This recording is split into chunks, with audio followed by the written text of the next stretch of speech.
اور سبع سنابل وہ کتاب ہے جس کے بارے میں اعلیٰ حضرت نے فتاوی رضویہ میں لکھا ہے کہ یہ کتاب رسول اللہ کی بارگاہ میں مقبول ہے.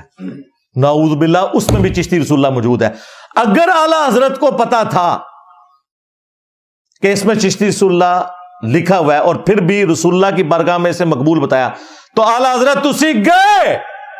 اچھا، اب یہ جاتا ہے کہ نہیں جاتا؟ یہ میں آپ کو دکھاتا ہوں. کسی کتاب کی تعریف کرنے کے بارے میں یہ خود کیا کہتا ہے، یعنی آپ خود دیکھ لیں اس کی 2 نمبریاں. جی کہ آپ نے مولانا طارق جمیل صاحب کی ایک کتاب ہے گلدستہ اہل بیت، اس کو پروموٹ کیا ہے. حالانکہ اس کتاب کے اندر بھی سیدنا حسین علیہ السلام کی طرف منسوب وہ جھوٹا افسانہ ہے جس میں 3 شرائط کا ذکر ہے. اس حوالے سے آپ کیا کہتے ہیں؟ میرے بھائی میں تو مشکات المصابیح کو بھی پروموٹ کرتا ہوں. اس کا قطعاً یہ مقصد نہیں کہ مشکات کے اندر جو کچھ لکھا ہوا ہے وہ ٹھیک ہے، ضعیف روایتیں بھی ہیں. اگر میں آپ کو کہوں کہ کتب ستہ پڑھیں تو اس میں ترمذی میں تو 30% احادیث ضعیف ہے. تو آپ کہیں جی آپ نے ترمذی پروموٹ کی تھی تو اس میں تو ضعیف حدیثیں نکلی. تو میں نے کب یہ کہا تھا کہ ترمذی میں جو کچھ 2 گتوں کے درمیان لکھا ہوا ہے وہ ٹھیک ہے؟ وہ سر ایک ہی کتاب ہے اللہ کی کہ جو 2 گتوں کے درمیان سب کچھ ٹھیک لکھا ہوا ہے. باقی اپنی تھیم کے اعتبار سے وہ ایک اچھی ایفرٹ ہے گلدستہ اہل بیت. باقی اس میں یہ بھی بتایا تھا کہ مولانا طارق جمیل صاحب کو کسی نے یہ بتایا کہ نبی الاسلام خواب میں آئے ہیں اور انہوں نے اس کتاب کو پسند فرمایا. اس کا قطعاً یہ مقصد نہیں ہے کہ نبی الاسلام نے کوئی چیز پسند فرمائی ہے تو اس کا یہ مطلب ہے کہ 100% اس میں سب کچھ ٹھیک لکھا ہوا ہے. کسی کو پسند نہ پسندیدگی کا معاملہ 100% نہیں ہوتا. اگر آپ کو کوئی بندہ پسند ہے تو کیا آپ اس کی 100% عادتوں کو پسند کر رہے ہوتے ہیں؟ نہیں، چاند ایک باتیں آپ کو اچھی لگ رہی ہوتی ہیں. جی دوستو، آپ نے دیکھا اور سنا کہ کس طرح یہ 2 نمبری اس کی پکڑی گئی. سبع سنابل جس کے بارے میں اعلیٰ حضرت رحمۃ اللہ فرمایا کہ یہ اللہ کے محبوب کی بارگاہ میں یہ مقبول ہے، تو کہتا ہے یہ کیسے ہوتا ہے؟ اعلیٰ حضرت تو گئے، اس میں چشتی رسول اللہ کا لفظ ہے. تو اب اس سے یہی پوچھا گیا کہ جناب علی گلدستہ اہل بیت جو طارق جمیل صاحب کی کتاب ہے جس کے بارے میں وہ خود کہتے ہیں کہ نبی علیہ السلام خواب میں تشریف لائے، فرمایا کہ یہ مجھے پسند ہے، تو اب کس طرح جواب دے رہا ہے کہ 100% پسند ہونا لازمی نہیں ہے. میں نے اس کی تعریف کی اور تعریف کرنے کا مطلب یہ نہیں ہے کہ اس میں ہر چیز صحیح ہو. میں تو مشکات المصابیح کی اس کو بھی میں پروموٹ کرتا ہوں، اس کی بھی تعریف کرتا ہوں. تو اس کا مطلب یہ نہیں کہ ہر چیز. بھائی تیرا جواب خود ہی تجھے مل گیا. تو جو اعلیٰ حضرت گئے تو پہلے تو چلا گیا، پہلے اپنے آپ کو نفی کر. کچھ پڑھ لیا. اگر تو نے کل کیا کہا تھا خود تھوکا ہوا تو چاٹ رہا ہے، تو اعلیٰ حضرت کو کہہ رہا ہے گئے، پہلے تو گیا. ساری باتوں کا جو تو نے الزام لگایا وہ تیرے ہی قلم میں جواب موجود ہے. اعلیٰ حضرت گئے، پہلے تو گیا. اب اس کو میں دکھاتا ہوں کہ اس نے بتایا کہ مشکات المصابیح جس کو یہ پروموٹ کرتا ہے، مشکات المصابیح میں ایک ایسی روایت کہتا ہے کہ جس کو مان کے بندہ بے ایمان ہو جائے، اور وہ کتاب اس کے سامنے رکھی ہوئی ہے اور اس کی تعریف بیان کرتا ہے. تو پھر یہ بھی گیا اور سب سے پہلے یہ بے ایمان ہو گیا. اور ایک روایت مشکات المصابیح میں اس کے بارے میں کہتا ہے کہ اس کو کوئی صحیح مانے گا تو بندہ بے ایمان ہو جائے گا، اور اس کو صحیح مانا ہے البانی نے اور دیگر علماء نے، اہل حدیث علماء نے اس کو صحیح مانا ہے. اور امام بخاری نے اس حدیث کو لکھا ہے، مشکات میں بھی وہ موجود ہے. تو یہ سارے پھر بے ایمان ہو جائیں گے. تو کسی کی کتاب کی تعریف کرنے کا مطلب اس نے خود بتایا کہ پوری کتاب کی تعریف کرنا مطلب نہیں ہوتا. تو یہ بھی آپ ذرا دیکھ لیں جو مشکات المصابیح کے بارے میں ہے. مسند امام احمد اور الادب المفرد کہ نبی صلی اللہ علیہ وسلم نے فرمایا جو شخص اپنے نسب پر فخر کرے اس کو کہو کہ اپنے باپ کا عضو تناسل کاٹ کے اپنے منہ میں رکھ لے.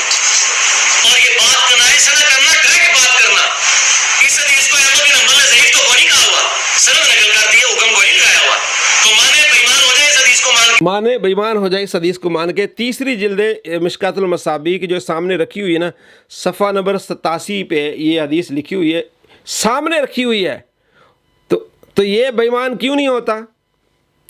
اور اس کو 400 سلسلہ احادیث صحیحہ کتاب ہے البانی کی، حدیث نمبر ہے 409، اس میں لکھا ہوا ہے کہ یہ صحیح روایت ہے. جو یہ پڑھ کے اس نے بتائی کہ نبی علیہ السلام فرماتے ہیں جو جاہلی نسب پر فخر کرے اسے چاہیے کہ اپنے باپ کا اعلیٰ تناسل منہ میں ڈال لے.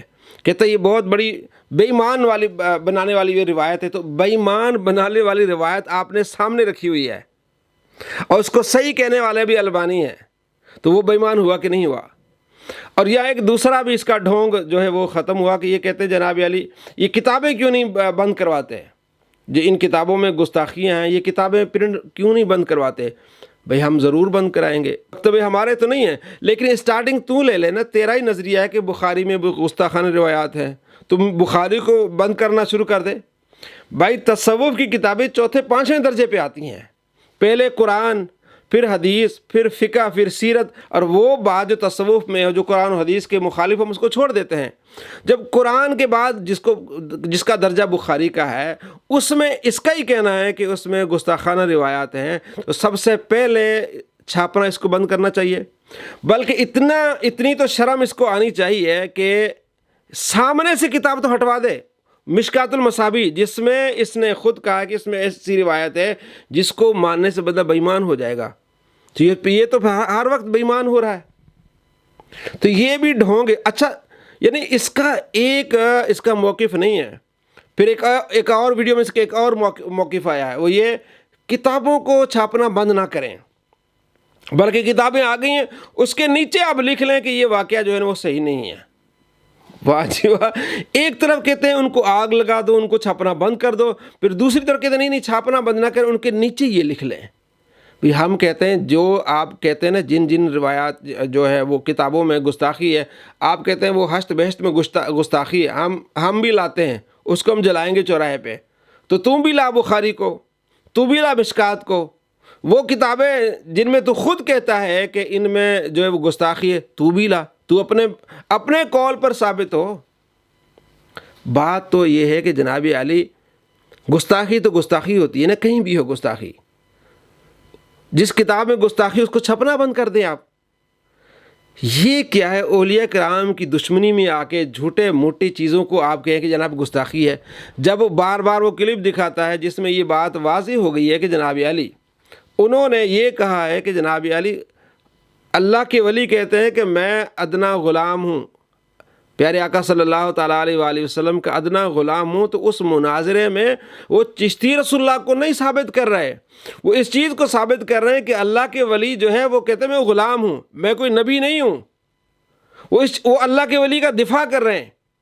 تو اللہ کے ولی کا دفاع کرنا چشتی رسول اللہ اس کا دفاع نہیں، بلکہ وہ خود کہتے ہیں کہ آج اگر کوئی کلمہ پڑھے گا تو چشتی رسول اللہ اس کو کافر کہیں گے، دفاع اور اس نے اتنا جھوٹ بولا ہے۔ یہ دیکھیں، یہ جھوٹ بھی آپ دیکھ لیں، اللہ اس جھوٹے پر لعنتیں بھیج۔ اسی طریقے سے بریلوی آتے ہیں تو ہم اس کے ساتھ بنیادی عقیدے کے اوپر بات کریں گے، چشتی رسول اللہ پہ، چشتی رسول اللہ پہ، یعنی یہاں یہ بتا رہا ہے کہ بریلویوں کا بنیادی عقیدہ چشتی رسول اللہ۔ اب آپ خود دیکھ لیں، کروڑوں مسلمانوں کو جو مشرک بنانے والا ہو، کیا وہ مشرک ہوتا ہے کہ نہیں ہوتا؟ نبی علیہ السلام فرماتے ہیں جو کسی کو کافر کہے کفر اس کی طرف لوٹائے گا اگر وہ کافر نہیں ہے۔ کروڑوں مسلمانوں کو کہہ رہا کہ یہ جناب علی ان کا بنیادی عقیدہ کیا ہے چشتی رسول اللہ، اور اب خود پکڑا کیسے گیا یہ بھی ذرا دیکھ لیں آپ۔ اب تو یہ یقین کریں اپنے آپ کو فخریہ اپنے فرقوں کے نام لیتے ہوئے بھی ڈرتے ہیں کہ آگے سے کچھ شعر ہی نہ سنا دیں، ٹھیک ہے نا جی، کہ جی یہ کہڑا چاہو دیوبند وہ 1867 میں جو بنا تھا مدرسہ، اس سے پہلے دنیا میں کوئی دیوبندی نہیں تھا، وہ علی بھائی نے بتایا ہوا ہے۔ اور شاہ بریلوی ہیں، وہ جو منزل اسلام 1896 میں بنا تھا، اس سے پہلے کوئی دنیا میں بریلوی نہیں تھا، آپ وہ والے ہیں، تو اس سے پہلے والے مسلمان دیکھنے تو آپ ہمیں دیکھ لیں، اس سے پہلے مسلمان دیکھنے تو آپ ہمیں دیکھ لیں۔ اب ان کو ڈر ہے تو بھائی 1896 سے پہلے کوئی بریلوی نہیں تھا، تو یہ جو آپ چشتی رسول اللہ کا کلمہ آپ بتا رہے ہیں یہ تو 1236 کا ہے، آپ کہتے ہیں ان سے پہلے اگر مسلمان دیکھنے تو آپ ہمیں دیکھ لیں، تو یہ کفر تو آپ پر آئے گا، یہ تو آپ نے کروایا، پھر یہ تو جو شرک کا فتویٰ آپ پر آئے گا۔ یہ ہوتے ہیں متضاد لوگ، یہ ہوتے ہیں جھوٹے لوگ، اس لیے مناظرے پر نہیں آتے۔ یہ سارے کلپس دکھائے جائیں گے، کہا جائے گا تو بتا کہ تیرا ہی عقیدہ ہے کہ 1896 سے پہلے کوئی بریلوی نہیں تھا، تو 1896 کے بعد آپ نے کسی کتاب میں دکھانا ہے کہ ان کا بنیادی عقیدہ ہے، ٹھیک ہے؟ اور ہم تمہیں دکھاتے ہیں کہ تو کہتا ہے اس سے پہلے جو لوگ تھے ہمارے جیسے تھے، تو پھر ہم آپ کو دکھاتے ہیں کہ یہ واقعہ تو 1236 کا ہے۔ پکڑا کون گیا؟ مرزا پکڑا گیا۔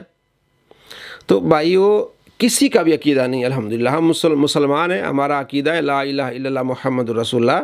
اس طرح کے سینکڑوں واقعات سچے جھوٹے کتابوں میں موجود ہوتے ہیں۔ جب صحیح یعنی کہ حدیث کی کتابوں میں موجود ہیں، اس میں صحیح روایات بھی ہیں اور موضوع روایات بھی ہیں، جس طرح ابھی اس نے کہا مشکات میں ہے، مسند احمد میں ہے اور الادب المفرد میں ہے، ایسے واقعات آ گئے ہیں حدیث کی کتابوں میں۔ تو تصوف کی کتابوں میں آ گئے تو اس کا تو وہ دور کی بات، جب حدیث کی کتابوں میں ایسے آ گئے تو ہم ان کو ریجیکٹ کرتے ہیں، حدیث کے معاملے میں ان کو ریجیکٹ کرتے ہیں تو وہ تو دور کی بات ہو گئی۔ تو یہ کس طرح کی دو نمبری کرتے ہیں؟ جب حدیث کی بات آتی ہے آپ انہیں سناتے ہیں تو کہتے ہیں جناب اس کی سند لے آؤ، اور اس طرح کے واقعات لے کے مسلمانوں کو مشرک کہنے والے کیا وہ سند لاتے ہیں؟ اعلیٰ حضرت رحمۃ اللہ فرمائے کوئی بھی اللہ کے ولی کے بارے میں اس طرح کی بات دکھائے اسے کہو بھی سند لے آؤ، صحیح سند سے دکھاؤ۔ آج تک اس کتاب کا نام نہیں صحیح اس نے بتا سکا، وہ کتاب دکھاؤ، وہ فارسی میں کتاب دکھاؤ۔ اور شیخ عبدالحق محدث دہلوی نے واضح لکھا ہے کہ اکابر چشت نے کوئی کتاب نہیں لکھی، یہ من گھڑت چیزیں ہیں جو چھپتی رہی ہیں۔ تو جب کسی نے عقیدہ ہی نہیں رکھا، اور اس سے پوچھا گیا، وہ بھی ہمارے پاس کلپ موجود ہے، اس سے پوچھا گیا کہ بخاری میں کچھ اس طرح کی روایات ہیں جس کے بارے میں لوگ اعتراضات کرتے ہیں، کہتا ہے ٹھیک ہے بخاری میں روایات ہیں جس کے بارے میں لوگ اعتراضات کرتے ہیں، لیکن ان روایتوں لے کے مسلمانوں نے عقیدہ نہیں بنایا۔ بخاری میں روایات آ جائیں جن کے بارے میں کہتا ہے کہ ان روایات کو لے کے مسلمان نے عقیدہ نہیں بنایا، تو جناب علی کس نے یہ عقیدہ بنایا اس واقعے کو لے کے؟ بخاری مسلم کی کئی ایسی حدیث ہیں جو کہ جتنے گستاخانے رسول دنیا میں گزرے ہیں وہ سارے انہی کو کوٹ کری جا رہے ہیں۔ قاری نیب ڈار صاحب نے کہا جی میں نہیں مانتا ان کو، سندوں کی چھوڑ دو میں نہیں مانتا، جیسے آپ نے کہا طریف علی، ان کا آپ کیوں دفاع کرتے ہیں؟ ہم احادیث کی تعویل کرتے ہیں، اور میں بار بار بھی کہوں گا نیب ڈار صاحب کو بھی، غامدی صاحب اور ان کے ساتھیوں کو، کہ اگر ان کی بنیاد کے اوپر کسی مسلمان نے غلط عقیدے بنا لیے ہوئے نا، پھر آپ ضرور مسلمانوں کے اوپر ٹونٹ کریں۔ یہاں آپ نے دیکھ لیا کہ کہتا ہے کہ ایسی روایات ہیں بخاری مسلم میں، لیکن اگر مسلمانوں نے ان روایات کو لے کے عقیدے بنا لیے تو پھر مسلمانوں میں ٹونٹ کریں۔ بخاری مسلم پر اگر کسی نے عقیدے نہیں بنائے تو اس پر ٹونٹ نہیں کیا جا سکتا، کتابوں میں موجود ہے۔ تو حشت بہشت کوئی چیز ہی نہیں ہے، کسی نے عقیدہ بنایا نہیں بنایا، پھر تو کہہ رہا ہے لازمی کہہ رہا ہے کہ جناب عالی یہ مفتی اس کا بنیادی عقیدہ ہے۔ ایک تو ویڈیو آپ نے ابھی دیکھ لی جس میں یہ کہہ رہا ہے کہ یہ بریلویوں کا بنیادی عقیدہ ہے، پھر یہ مفتی راشد صاحب کو کہہ رہا ہے کہ تمہارا بنیادی عقیدہ ہے۔ وہ کہہ رہا ہے بھائی میں تو کہہ رہا ہوں اگر کوئی پڑھے گا تو میں اس کو مشرک کہوں گا، میرا بنیادی عقیدہ کیسا ہے؟ نہیں، آپ نے دفاع کیا۔ بھائی دفاع کیا کیا؟ دفاع یہ کیا ہے، اللہ کے ولی کا دفاع کیا ہے کہ اللہ کے ولی نے یہ اعلان نہیں کیا کہ میں رسول ہوں، بلکہ وہ کہہ رہا ہے کہ محمد عربی کا میں غلام ہوں۔ خود تو بھی کہہ رہا ہے کہ اللہ کے ولیوں نے یہ کام نہیں کیا، ان کو ہم کافر نہیں کہیں گے، تو یہ اللہ کے ولی کا دفاع تو بھی کر رہا ہے، انہوں نے بھی کیا ہے، تو انہوں نے اس چیز کا تھوڑی دفاع کیا کہ یہ ہمارا بنیادی عقیدہ ہے۔ کتنا بڑا جھوٹ بولتا ہے۔ ایک تو مفتی راشد صاحب پر جھوٹ بولا اور اس نے مشرک کہا، پہلا تو تمام اہل سنت کو مشرک کہا، پھر مفتی راشد صاحب کو مشرک کہا، اور تیسرے نمبر پر اس نے مفتی حنیف صاحب کو مشرک کہا کہ جناب علی انہوں نے جو ہے وہ یہ سجدہ کر کے تو شرک کر دیا، حالانکہ وہ خود کہہ رہے ہیں کہ میں نے سجدہ نہیں کیا، میں نے پاؤں چومے ہیں۔ ایک بندہ وضاحت سے کہہ رہا ہے کہ میں نے پاؤں چومے ہیں، اور یہ پاؤں چومہ صحابہ کی سنت ہے کہ صحابہ کرام علیہ رضوان نبی صلی اللہ تعالیٰ علیہ وآلہ وسلم کے پاؤں چومے ہیں، اور محدثین نے اپنے اساتذہ کے پاؤں چومے، جیسے کہ امام مسلم کے بارے میں حضرت علی نے اپنے چچا کے پاؤں چومے ہیں۔ تو شرک کیسے ہو گیا؟ شرک تو یہ تو نہیں کہ حضور کے پاؤں چومے تو وہ شرک نہ ہو، اگر کوئی اور بندہ استاد کے پاؤں چومے تو مشرک ہو جائے، پھر تو امام مسلم بھی چلے گئے۔ پھر تو یہ اس کی دو نمبری ہم آپ کو دکھاتے ہیں کہ یہ کہہ رہا ہے کہ جناب علی ان کتابوں کو لے کے، مسلم بخاری کو لے کے کوئی عقیدہ نہیں بناتا، اس پر ہم ٹونٹ نہیں کریں گے، تو کسی بھی کتاب کو لے کے کسی مسلمان نے عقیدہ نہیں بنایا، تم کیوں ٹونٹ کر رہے بار بار؟ یہ ٹونٹ اس لیے کر رہا ہے کہ اس کی دکان یہیں سے چلتی ہے۔ اور میں آپ کو یہ بتا دوں کہ یہ بندہ اپنے ماننے والوں کو کافر بنا رہا ہے، کیونکہ اپنے ماننے والوں کو یقین دلا رہا ہے کہ جناب یہ چشتی پارٹی ہیں، جناب علی یہ مشرک ہے، ہم تو الحمدللہ مسلمان ہیں، ہمارا کلمہ تو لا الہ الا اللہ محمد رسول اللہ ہے، تو جو ہمیں چشتی پارٹی کا ہے، مشرک کا ہے، تو اپنے ایمان کی فکر کرے۔ اب یہاں کچھ اس کے چیلے جو وہ کمنٹ کرتے ہیں کہ تم قبر پرست ہو، آج تک ہم نے قبروں کو نہیں پوجا، میں نے کسی قبر کو نہیں پوجا۔ اگر مجھے یا آپ کو کوئی قبر پرست کہے گا تو وہ قبر پرست مطلب یہ کہ قبر کو پوجا کرنے والا کافر۔ تو نبی علیہ السلام فرماتے جو کسی پر کفر کا فتویٰ لگائے وہ کافر نہیں تو کفر اس پر لوٹ آئے گا۔ تو اس نے اپنے ماننے والوں کو کافر بنا دیا۔